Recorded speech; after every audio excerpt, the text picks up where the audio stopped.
Aluma Capital, celebrating a decade of trust, investing in your future. Selfs volgende plaaslike en internasionale nuus saam met Jana Marx. Goeiemôre Jana. Goeiemôre.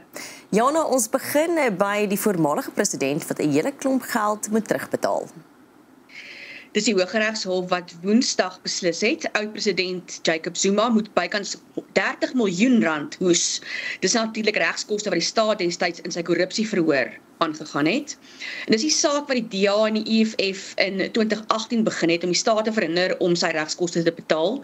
Want hulle sê net, jy weet, hy was nie adjunkpresident toe hy was, hy's nie in daai hoedanigheid aangekla nie, as adjunkpresident of as president nie, hy's as 'n individu aangekla. Nou, nou ek en jy was, moes ons nou, jy weet, self maar ons regskoste betaal het, dis maar hoe dit werk. So daar mag nou op sy staatspensioen van 2,9 miljoen per jaar beslag gelê word. Hy trek daai pensioen omdat hy die voormalige president was. En dis nou as hy nie binne 60 dae hierdie geld terugbetaal nie. Maar hy het reeds by monde van sy woordvoerder of kyk nou die leier van die MK-party het reeds by monde van die woordvoerder regsverteenwoordiger gesê dat as daar op sy pensioen beslag gelê word, hy in skuld gaan moet lewe. Nou wil ek ook sê meneer Zuma, soos baie ander mense in hierdie land maar, en dat hy nie geld het om daardie skuld af te betaal nie. Ja, dis interessant want soos ek gesê het, hy het nie die geld nie, hy moet in skuld lewe en ek deel jou sentiment Jana, ek is ook so half baie mense lewe in skuld, verstaan, baie van ons met ons eie hofsaake betaal wat ook al dit is. Dink jy ons gaan optogte sien? Weet jy, in hierdie stadium, nog nie wat ek nou vinnig kan voorspel nie. Daar was nog nie vreeslik nie. Ek dink die mense wat graag die optogte deelneem is mense wat, jy weet, aan sy kant is. Ek dink dat die oomblik as 'n mens beslagleggings gaan begin sien, dan sal daar dalk beweging begin wees. Maar op hierdie stadium, nee, ek dink dit is nog rustig, hy het nog 60 dae kans. Maar ja, sodra daar aksie geneem word teen hom, dalk. Dit is moeilik om te voorspel. Hy moes dalk maar aan sy geldbesteding en skuld gedink het voordat hy by staatskaping betrokke geraak het, nê? Nee. Nou ja, toe. Plek vir nog 7000 Afrikaner vlugtelinge in Trump se plan. Baie interessante storie, die Washington Post het dit eerste gedra, maar dis die Trump-administrasie wat die Amerikaanse vlugtelingstelsel wil verander. Hulle wil die getal baie min maak. Dit was voorheen die Biden-administrasie iets 125,000 mense toegelaat per jaar. Die Trump-administrasie wil dit verminder na 7,500 mense. Hulle beweer die groot getal was nie in belang van die nasionale of van die land nie, Amerikaanse land nie. So volgens die Washington Post sal daar nou 'n cap wees op 7,500 mense as die plan deurgevoer word, waarvan 7,000 Afrikaners is, of wit Suid-Afrikaners is.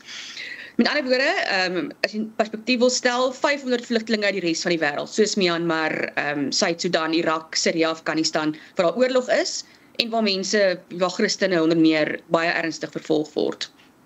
So 7,000 Suid-Afrikaners wat dan nou oorgeneem word, en die Amerikaanse Departement van Buitelandse Sake wil 2000 Afrikaners teen einde Oktober hervestig en dan nog 'n 4000 teen November.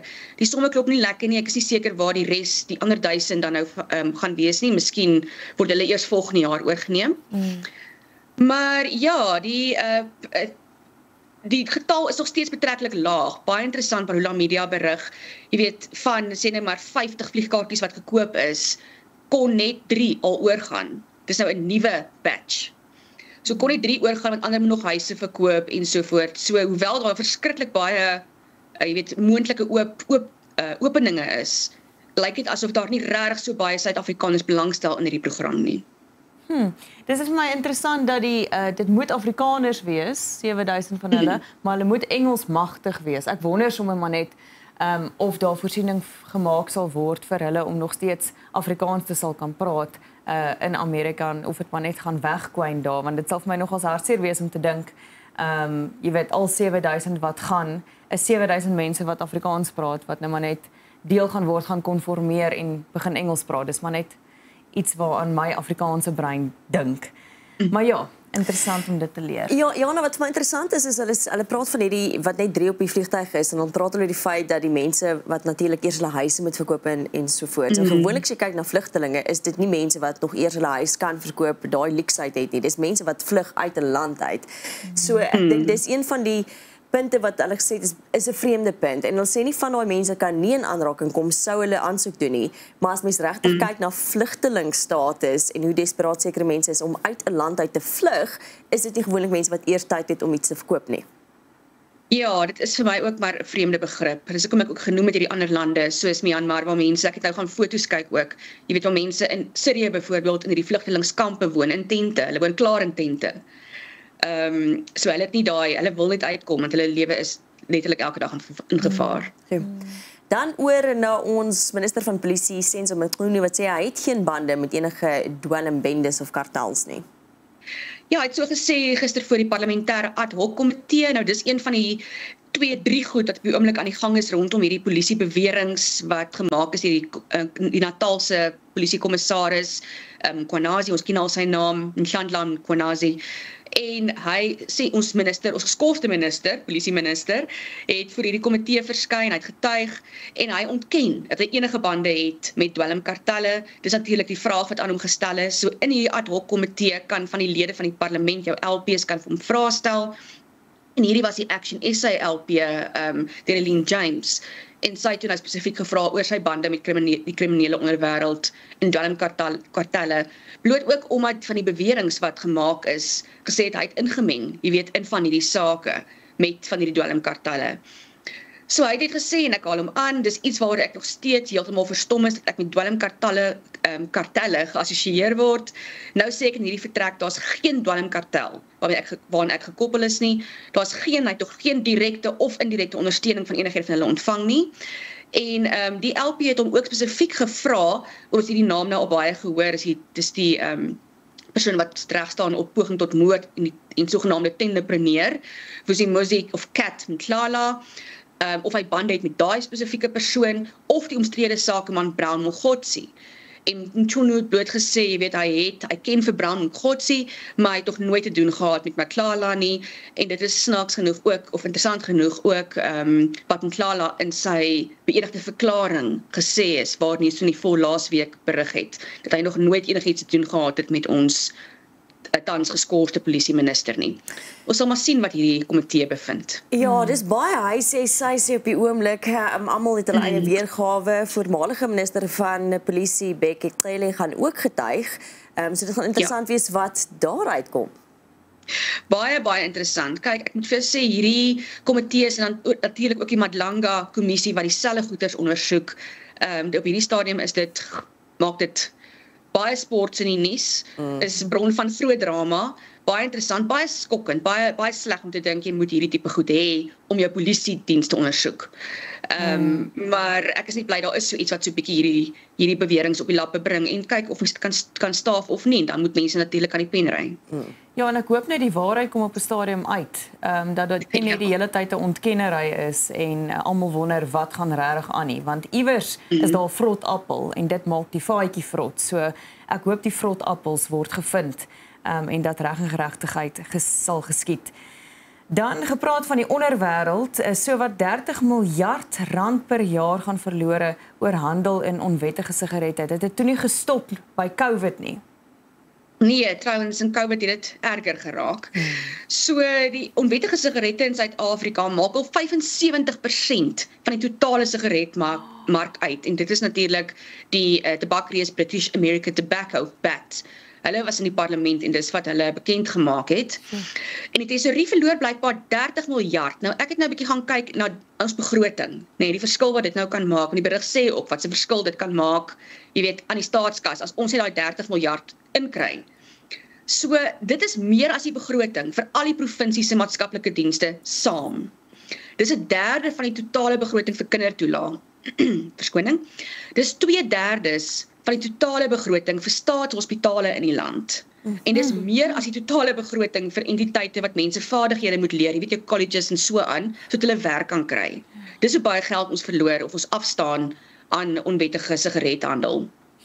Dan sê hulle die grootste probleem is nie die smokkel van onwettige sigarette vanuit die buiteland na Suid-Afrika nie, maar eerder plaaslike vervaardigers wat nie, jy weet, hulle opbrengs verklaar by die inkomstediens nie. Hulle is nie geregistreer nie, so geen mens het enigstens beheer of kennis oor hoeveel, weet vir die volume sigarette wat hulle vervaardig nie.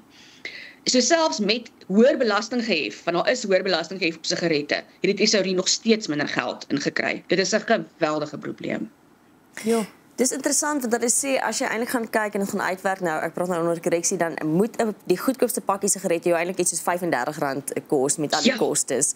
En toe praat hy ook, toe sê vir die parlement, gaan na jou naaste kafee toe wat, en dan vra jy vir die goedkoopste ene, en dan sien jy hoe algemeen dit eintlik is hierdie probleem, dat ons sigarette, onwettige sigarette in handel het, orals op elke hoek.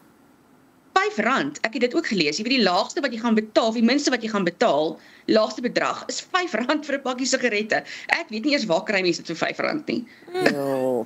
En dis soos jy sê, Jana, dit gaan eintlik oor die feit dat ons het vroeër die jaar so groot ding gehad met die begroting om daai gaping te vul. Wat gaan ons doen? Gaan ons BTW verhoog? Wat gaan ons doen? En eintlik is hierdie 'n antwoord wat ons kan help. En hierdie is definitief. Ja, dis definitief iets wat ons definitief moet aanspreek en kyk hoe ons dit beter kan maak. Nog iets wat aangespreek moet word is die protesoptogte by universiteite. En ons het nou gesien hoe voort hier geloop het en die rekords wat verdwyn het.